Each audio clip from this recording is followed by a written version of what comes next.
Children in the media, the good, the bad, and the violence that it causes.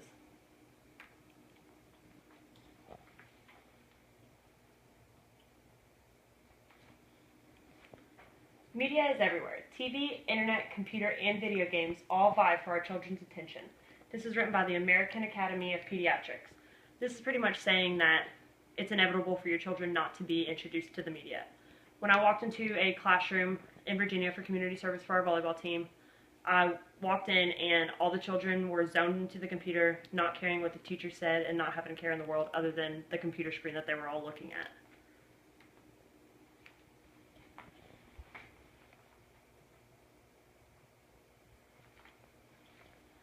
There are three types of media that I will talk about that can affect the children. Like I said earlier, they're the good, the bad, and the violence.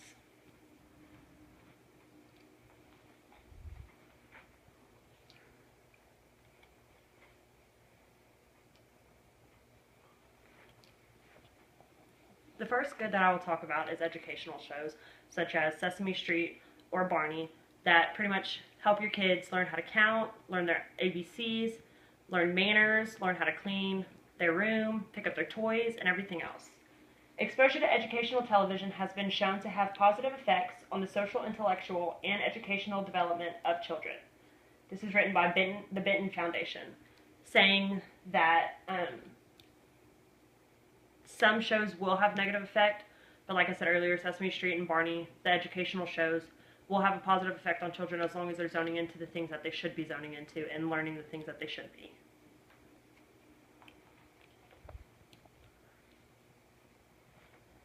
Another good are online books and games. You can download books nowadays or games that help your children learn and help your children read and many other things. And online books you can download nowadays to where your parents can read them to you at night or during the day or whenever you have time to be able to read. And it just helps your children interact with positive media.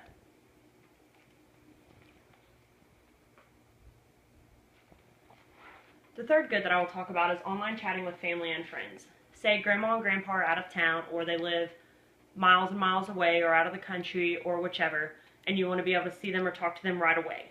Well, they've invented things like Skype and FaceTime that allow you to be able to do these things without having to travel to go see them when you want to see them right then and there.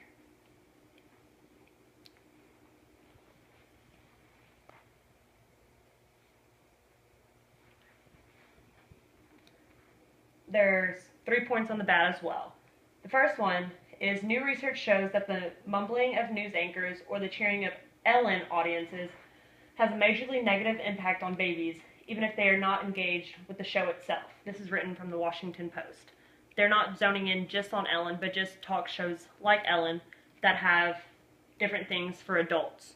So when your children are paying attention to the television screen while you're getting ready in the morning and they're zoning in on these shows, maybe not exactly paying attention, they're still intaking something negatively.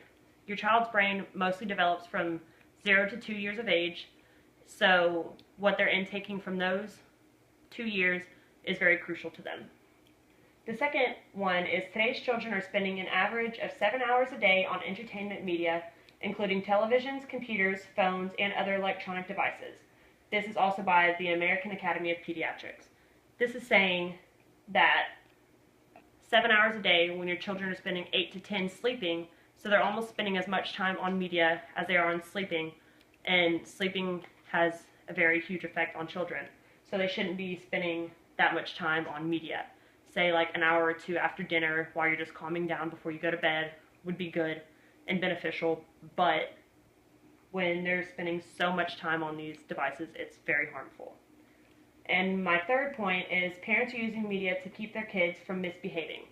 Working in a restaurant, you see this all the time. When parents come in with a big group of kids and their kids are sitting at the dinner table with phones or other electronics, just paying attention to nothing but this. The easy way to change this is for your parents to sit down and color with you or to play games before your food comes out, before you eat, and many other ways so you're not zoned into these electronic devices that aren't very good for you.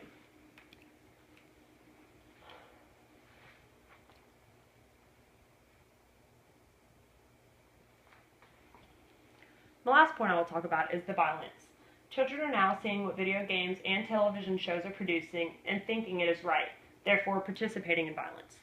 Studies have proven that when children are playing games that are rated M for mature and they're 10 years old, that it's negatively affecting them because they're thinking that since their parents or grandparents or whoever bought these games for them, that they also think that this is okay. So the killing that is done in these games, the stealing of cars, the different things that they do just show that, or kids think that it's okay when it's really not. In conclusion, there are more bad things in the media than there are good, with children growing up rapidly and parents relying mostly on technology to help their children develop. It's negatively impacting them because their parents have no way of communicating with them without the electronics, because the kids are so focused on these that they can't reason with them.